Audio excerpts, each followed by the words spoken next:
여러분, 우리는 부흥하면 어디서 일어난다고 생각하시나요? 청년들과 이런 장소, 저런 장소, 이런 교회, 저런 교회, 많은 곳들을 방문하게 되어지는데, 청년들이 와 하는 장소들이 있습니다. 당연히 시설이 잘 돼 있고 규모가 크고 멀티미디어 같은 것들이 굉장히 최신식으로 되어져 있고, 마치 세상 공연장 같은 그런 느낌이 나는 곳들을 가면 청년들도 우와 하게 되어지지요. 우리 간사님이 어저께 이야기를 하는데, 저희가 최근에 방문했던 교회에 보니까 그 카메라 한 대 값이 저희 교회에 저희가 지금 카메라를 4대를 설치를 했는데 저희 교회 카메라 4대 값을 합친 것보다 더 비싼데, 그런 카메라가 뭐 굉장히 많이 있더라 이야기입니다. 그러니까 굉장히 돈이 많이 투자가 된 것이죠. 돈이 많다는 이야기입니다. 그런 곳에서 보면은 정말 뭘 해도 멋질 것 같습니다. 그리고 우리의 생각은 그런 곳에서 정말 굉장한 일이 일어날 것 같은 그런 느낌이 들게 되어지지요. 그런데 기독교 역사를 보면 큰 부흥이 일어난 지점들은 전혀 우리의 예상과 다른 곳에서 부흥이 일어났습니다. 우리가 잘 아는 웨일즈 부흥운동을 보면, 웨일즈 부흥운동은 정말 가난한 광부들 그리고 고아들, 그런 사이에서 이반 로버츠라고 하는 정말 무명의 한 청년을 중심으로 해서 이 부흥이 일어나게 되어집니다. 다시 말하면 대도시의 중심이 아니었습니다. 그리고 이 부흥이 일어났던 장소는 모리아 교회라는 작은 교회였습니다. 100명도 들어가지 않는 작은 교회에서 영국을 뒤집는 부흥이 시작이 된 것입니다. 또 1906년 4월 9일 로스앤젤레스 에버뉴 214번지에서 시작한 아주사 부흥운동을 보면, 이 아주사라는 빈민가 허름한 목조 건물, 과거에는 마구간으로 쓰였던 그 건물에서 한쪽 눈을 보지 못하는 장애를 가진 시모라고 하는 흑인 목사님과 세상에서 천대받았던 그 당시에는 흑인들이 모여서 계속해서 기도하던 중에 하늘로부터 성령이 임하시게 되고 그 유명한 아주사의 부흥운동이 일어나게 되어집니다. 1859년 남아프리카 우스터라는 지역에서 큰 부흥이 일어났었는데, 이 부흥은 어떻게 일어났냐면 한 아프리카 원주민, 그 당시에 신부는 하녀였습니다. 이 하녀가 자리에서 일어나더니 자기가 찬양을 한 곡 부르고 기도하면 안 되겠냐고 자원하는 것입니다. 그녀가 허락을 받고 기도하자 성령님께서 그곳에 모인 청년들 가운데 임하신 것입니다. 그래서 이 청년들이 성령의 임재를 경험하게 되고 마치 건물 전체가 흔들리는 것 같은 그런 성령을 경험했다라고 역사는 기록을 하고 있습니다. 여러분, 이런 부흥들이 우연히 일어나는 것처럼 보여도 실상은 부흥은 오랫동안 갈망하는 곳에서 일어나는 것입니다. 사람들은 결과만 보지 그 안에 과정을 보지 못하는데, 사실은 하나님은 그 과정을 보시고 결과를 주신다라는 사실이지요. 성경에 보면 예수님께 고침받았던 사람들 가운데 특별히 횟수를 기록한 사람들이 있어요. 대표적으로 12해 혈루증을 앓았던 여인의 이야기를 기억하시죠. 또 38년 동안 베데스다 연못가에 있었던 병자를 기억하실 것입니다. 우리는 이 숫자들을 단순히 오랫동안 고통받았던 시간으로만 기억을 하고 있잖아요. 그러나 이것은 오랫동안 고통받은 세월만을 의미하지 않아요. 이것은 자신의 치유와 회복을 기다렸던 시간을 의미하기도 한다라는 사실입니다. 그래서 이 숫자가 중요한 것이죠. 누가복음 2장에 보면은 안나 선지자의 이야기가 등장을 하는데, 이 안나 선지자는 출가한 후에 7해 동안 남편과 살다가 남편이 세상을 떠나고 84년 동안 성전을 떠나지 아니하고 교회에서 살면서 기도했다라는 것입니다. 그런데 이 여인이, 그러니까 우리가 대충 유추를 해봐도 10대에 결혼을 했다 한다면, 옛날엔 일찍 했으니까요, 어쨌든 100년 이상을 성전을 떠나지 않고 기도했던 이 할머니가 마침내 예수님을 만나게 되어지죠. 하나님께서 정하신 기가 막힌 타이밍이 그 장소에서 맞아떨어지면서 예수님을 만나게, 어린 아기 예수님을 만나게 되어지는데, 이 일은 우연히 일어난 것이 아니라 100년에 가까운 이 여인의 갈망이 있었기 때문이다라는 사실입니다. 1905년에 인도에서도 부흥이 일어났는데 이 부흥에 하나님이 통로로 삼은 사람의 이름은 라마바이라고 하는 여인이었습니다. 이 당시 인도는 지금도 그렇지만 굉장히 천대받고 인권을 누리지 못하던 그런 상황이었죠. 또 힌두교 문화, 또 교육을 금지하는 그런 문화, 또 장사나 생계수단을 갖지 못하는 이런 문화 속에서 여자들은 굉장히 힘들게 살았는데 그나마 이 라마바이는 결혼한 지 2년 만에 남편과 사별하게 되었습니다. 그리고 그에게는 어린 딸이 있었고 굉장히 가난했어요. 23살밖에 먹지 않은 상황이었습니다. 그런데 이 여인은 힌두교 신앙의 회의를 가지고 참된 하나님을 갈구하다가 기독교 신앙을 만나게 되어지고 인격적으로 하나님을 자신의 구주로 영접하게 되어집니다. 그 이후로 이 라마바이는 부흥에 대한 갈망이 그 마음속에 부어졌는데요. 1889년에 극한 기근과 전쟁으로 갈 곳을 잃은 고아, 과부, 가난한 여성들을 모아서 기독교 공동체를 만들었고 그 가운데 하나님의 부흥을 갈망하면서 1898년에 영국의 캐직 사경회에 찾아가서 처참한 인도의 상황을 알리고 인도의 부흥을 위해 기도해달라고 그렇게 부탁하기도 하였습니다. 그리고 1903년에 호주에서 부흥이 일어났는데 그 부흥의 통로로 토레이 박사를 하나님이 쓰셨다라는 이야기를 듣고 자기의 딸을 그곳에 보낼 정도였습니다. 그리고 수백 개의 기도 모임에 인도의 부흥을 위해 기도해달라고 계속해서 부탁을 하였습니다. 그리고 그 다음에 1904년에 아까 말씀드렸던 웨일즈에서 부흥이 일어났다라는 소식을 듣고는 더욱 부흥을 갈망하게 되어집니다. 그리고 그의 기도 제목은 형식적인 그리스도인들이 진정한 구원을 받고 인도와 전 세계에 성령이 임하게 하소서. 이 기도의 제목을 가지고 대단한 열심과 갈망으로 기도했는데 마침내 1905년 6월 29일에 묵티에 있는 그 신앙 공동체에 있었던 고아의 소년들과 과부들에게 엄청난 성령의 역사가 일어나게 되어졌습니다. 처절한 회개의 역사가 일어나게 되었고 많은 소녀들이 성령이 거룩한 불을 가지고 내 안에 오셨습니다 라고 간증하면서 견딜 수 없는 불세례를 증거하게 되어졌습니다. 여러분, 부흥은 갑자기 일어나는 것이 아닙니다. 부흥은 갈망하는 곳에 일어나는 것입니다.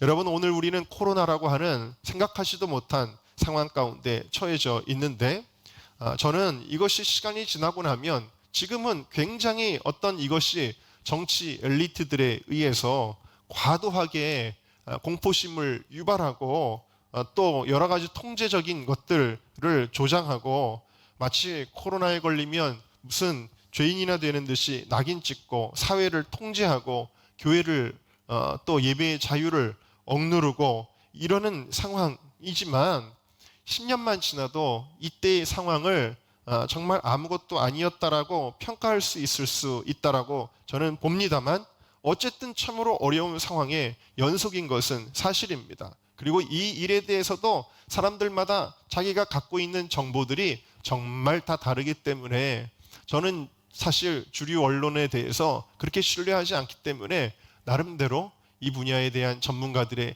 이야기도 들어보고 제가 말씀드리는 거는 그냥 막 인터넷에 돌아다니는 그런 수많은 정보들을 의미하는 것이 아니라 진짜 이 분야에 정확한 식견을 가진 분들, 특별히 기독교 신앙을 가지고 있기 때문에 양심적으로 이야기할 수 있는 분들의 이야기를 많이 듣습니다. 오늘 우리가 예배드리는 자리에도 이 분야의 전문가가 계시지만 그런 분들의 이야기를 들으면서 이 상황이 얼마나 지금 잘못되고 있는지, 오도되고 있는지에 대해서 정말 통탄할 때가 많이 있는데 어쨌든 간에 정보가 다 다르기 때문에 교회들도 분열을 겪는 것이 참 가슴이 아픕니다.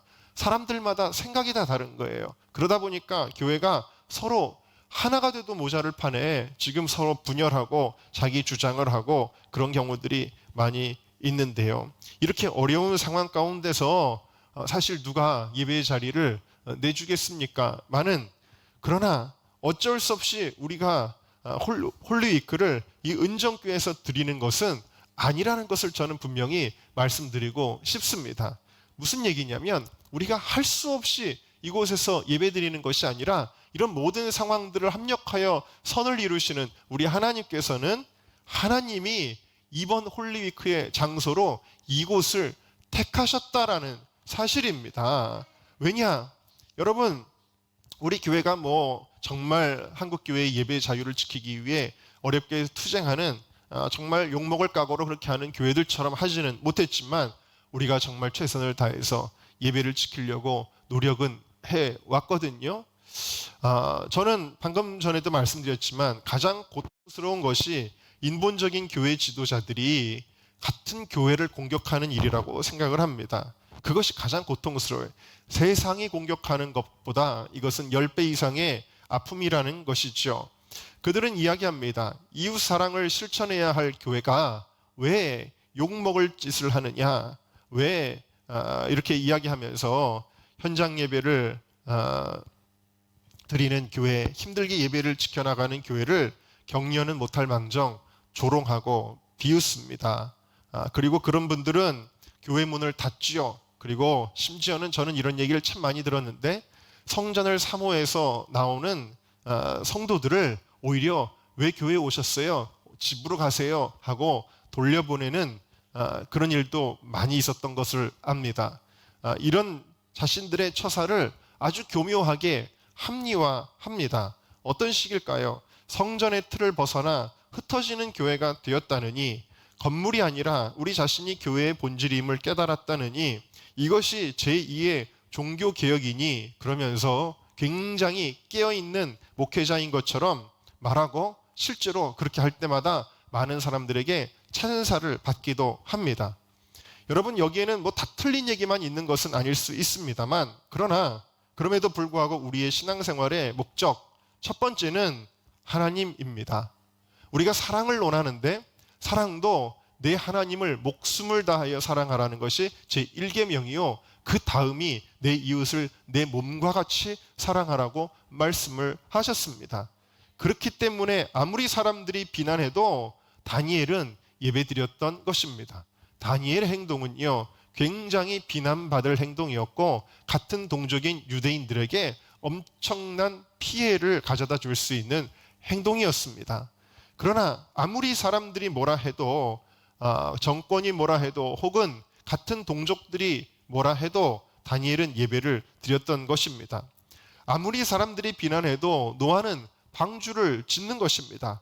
아무리 동족들조차 네가 와서 우리의 짐이 더 무거워졌다라고 비난을 해도 모세는 하나님 명령하신 대로 백성들을 애굽에서 이끌어내고자 한 것입니다. 물론 실제로 그런 일이 있었던 건 아니지만 오늘날로 비유하면 아무리 합리적인 사람들이 비난해도 아브람은 아들을 데리고 번제로 바치겠다고 모리아산으로 올라가는 것입니다. 여러분, 이것이 신본주의의 숙명이라는 것이죠. 모든 사람들에게 칭찬받기를 구하는 자는 하나님의 뜻에 순종할 수가 없습니다. 여러분, 하나님의 눈은 어디를 향할까요? 당연히 하나님을 우선순위에 두는 사람, 하나님을 우선순위에 두는 교회를 향하는 것입니다. 저는 그렇다고 해서 온라인 예배를 주장하시는 분들을 정죄하고 싶지 않습니다. 어떻게 보면 믿음이 연약한 자들을 위한 차선이라고 생각을 합니다. 그렇다고 해서 그것이 아주 자랑스러운 일이라고 생각할 수는 없는 것이죠. 제가 말씀드리는 것은 쉽게 세상의 비위를 맞추면서 젠틀하게, 합리적으로, 멋있게, 이성적으로 그런 곳에서 부흥이 일어난 적은 단 한 번도 인류의 역사 가운데, 기독교의 역사 가운데 없었다라는 이야기입니다. 우리 교회도 물론 개개인의 차이는 있겠습니다만 하나님은 우리 은정교회가 기도의 집을 추구하도록 비전을 주셨습니다. 우리는 이렇게 고백해야 합니다. 하나님의 꿈이 나의 꿈입니다. 교회의 비전이 나의 비전입니다. 목사님이 받은 그 비전이 내가 받은 비전입니다. 라고 우리는 그렇게 고백을 할 것입니다. 그러니까 기도의 집이 우리의 비전이라면 우리는 아는 거예요. 예배하지 않는 교회는 아무리 화려하고 커도 그것은 교회가 아니다. 우리는 교회의 본질을 지키려고 애쓰고 있었습니다. 하나님이 그 어려운 중에도 이렇게 성전을 대대적으로 이렇게 다시 짓게 하여 주시고, 또 물론 코로나 때문에 이제 예배에 대한 두려움이 있어서 떠난 사람들도 있지만, 그 이상으로 하나님은 수많은 사람들을 알곡으로 채워주신 것에 감사하지 않을 수 없는 것입니다. 제가 말씀드리는 것은 하나님은 바로 이 어려운 속에서 있었던 과정을 보시는 것이라는 이야기입니다. 하나님은 그 과정을 보시고 우리 은정교회를 축복하시는 줄로 믿습니다. 홀리위크는 매년 드렸습니다. 2010년부터 많은 집회들을 저는 경험했습니다. 제가 감리교회에서도 큰 집회에 운영위원으로 들어가서 집회를 준비한 적도 있고, 제 주변에 있는 많은 사역자들이 주도하는 많은 집회에 순서를 맡아서 간 적도 있었고, 정말 수많은 집회들이 있지요. 그런데 많은 집회들이 크게 열려도 지속되는 경우는 거의 찾아보기가 어렵습니다. 그런데도 불구하고 우리 홀리위크는 한 해도 거르지 않고 지금까지 계속 이어왔다라는 것이죠. 더더군다나 어려운 상황이 되면 다 캔슬합니다. 취소해버리고 맙니다. 그러나 우리는 그 예배를 취소하지 않고 이 코로나 상황에서도 어쨌든 계속해서 이어갔습니다. 물론 12년이 지나도 무슨 대한민국이 뒤집어지는 것 같은 그런 부흥이 막 역사가 일어나는 그것을 우리가 눈으로 보는 것은 아닙니다만, 저는 이것이 여리고성을 도는 것과 같다고 생각해요. 여리고성을 한 바퀴 돌아도 무슨 금이 갑니까? 두 바퀴를 돌아도 벽돌이 빠집니까? 세 바퀴를 돌아도 무슨 건물이 흔들리기 시작합니까? 아닙니다. 아무 일도 일어나지 않는 것 같고 이렇게 돌아봐야 아무 소용이 없는 것처럼 느껴질 수 있다라는 것이죠. 홀리위크를 1년, 2년, 3년, 5년, 7년, 9년, 10년, 11년, 12년 이렇게 해도 우리의 눈에 보기에 막 여리고성이 우르르 무너지는 것 같은 일은 일어나지 않아 보이죠. 그러나 분명한 것은 하나님의 때, 여리고성을 7일째에 7바퀴 돌았던 그 카이로스의 때라는 것이 있다라는 것입니다. 아까도 말씀드린 것처럼 부흥은 갑자기 우연히 일어나는 것이 아니라 계속해서 여리고성을 돌던 그곳에서 무너지는 역사가 일어나는 것이라는 것입니다. 그래서 하나님의 카이로스, 하나님의 때가 되면 하나님은 대한민국에 부흥을 주실 줄 믿습니다. 북한을 구원하시고 복음 통일을 주실 줄로 믿습니다. 선교 한국, 제사장 국가로 이 나라를 삼으실 줄로 믿습니다. 중요한 것은요, 아무리 대단하고 화려해도 이어가지 못하면 소용이 없다라는 것이죠. 아무리 별 볼 일 없는 것 같아도 꾸준히 자리를 지키고 이어가는 것이 중요한 것입니다. 제가 지난주에 기도회를 인도하면서 제 마음속에 들었던 감동은 뭐냐면 이탈하지 말라는 거예요. 이탈하지 말라. 얼마나 많은 사람들이 정말 쉽게 확 뜨겁게 일어났다가도, 얼마나 쉽게 조그만 어려움이 닥쳐도, 어떤 상황이 변하고 여건이 변하면, 혹은 어떤 조그만 인간관계의 어려움 같은 것들 때문에 예배의 자리를 이탈하고 기도의 자리를 이탈하고 사명의 자리를 이탈하는 사람들이 있는지 몰라요. 여러분, 절대로 이탈하면 안 됩니다. 아무리 무슨 일이 있어도 그런 것 하나하나 때문에 매번 영향받는 사람이 되어서는 안 됩니다. 자리를 지키는 여러분들이 되시기를 주님의 이름으로 축원합니다. 그렇게 꾸준히 할 때 하나님께서 역사하시는 것입니다. 오늘 여러분들이 이 자리를 지키십시오. 예배의 자리, 기도의 자리, 사명의 자리. 뭐 좀 힘들다고, 뭐 좀 시험 들었다고, 뭐 좀 어렵다고 그러면 안 돼요. 우리 홀리위크가 정말 지금까지 오는 과정이 어찌 뭐 하나님이 기적적으로 착착 열어주시는 일만 있었겠습니까? 정말 금식하면서 몸부림치면서 돌파하지 않으면 안 되는 상황이 왜 없었겠습니까? 오히려 그런 순간이 훨씬 더 많았습니다. 사실 금년은 뭐 어려울 게 없죠. 제가 다른 홀리위크 같았으면 봄부터 전국을 다니면서 어렵게 준비했는데 금년에는 우리 교회 사니까 사실 되게 좀 쉽게 느껴졌던 게 사실이에요. 그러나 하나님은 또 여러 가지 어려움들을 주시더라고요. 그리고 그 어려움 속에서 우리 스태프들, 우리 사역자들도 지난주에 금식을 많이 했습니다. 그렇게 금식하며 기도할 수밖에 없는 그런 상황들이 많이 있지만 그럼에도 불구하고 흔들리지 않고 꾸준히 나아갈 때 하나님이 역사하는 것인 줄로 믿습니다. 이곳이 부흥의 현장이 될 줄로 믿습니다. 그래서 마지막 결론은 이것입니다. 함께 읽어볼까요? 시작. 부흥의 시작점이 되자. 여러분, 오늘 본문 이전까지만 해도요, 유대인 그리스도인들은 아직까지 유대교적인 생각에 묶여 있었습니다. 복음이 유대인들만을 위한 것이라고 생각을 했습니다.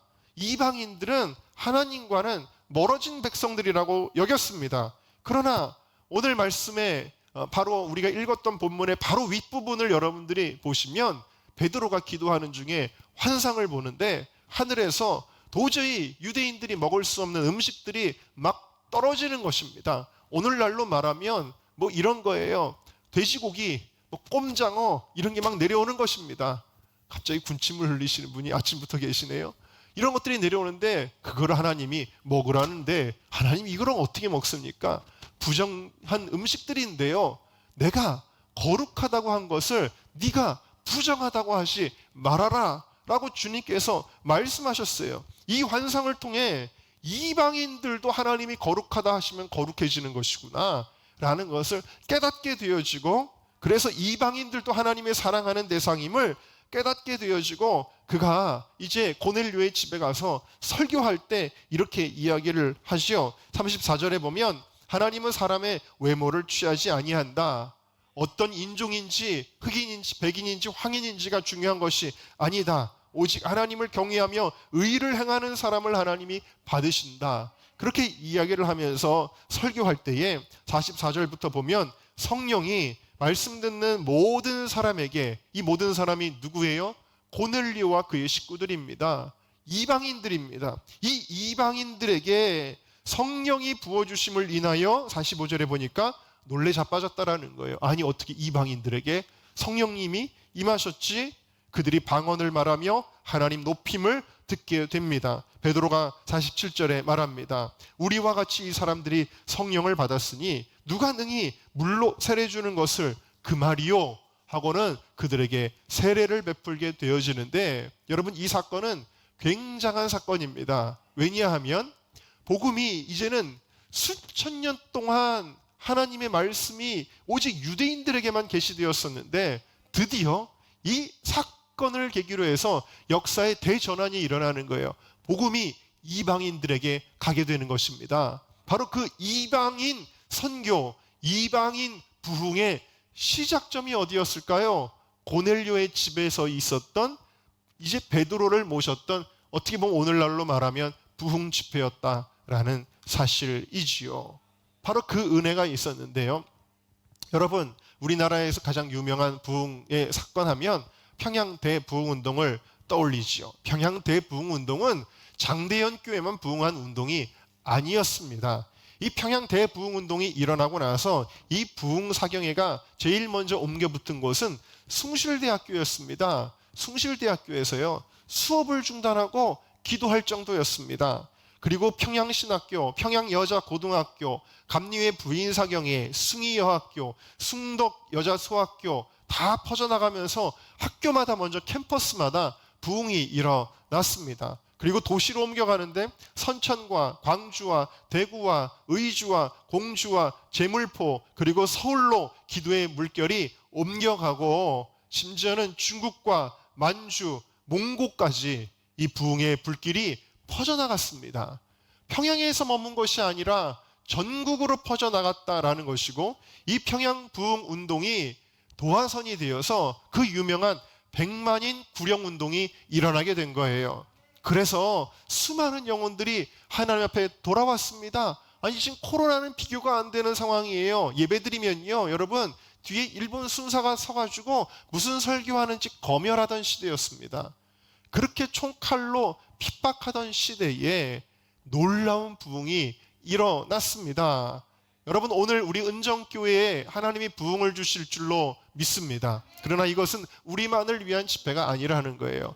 이곳에서의 기도를 통해 하나님이 한국교회를 깨우시고 대한민국에 부흥을 주시고 그리고 북한 구원 복음 통일로 이어지는 영적 흐름의 시작점으로 하나님이 이곳을 세우실 줄로 믿습니다.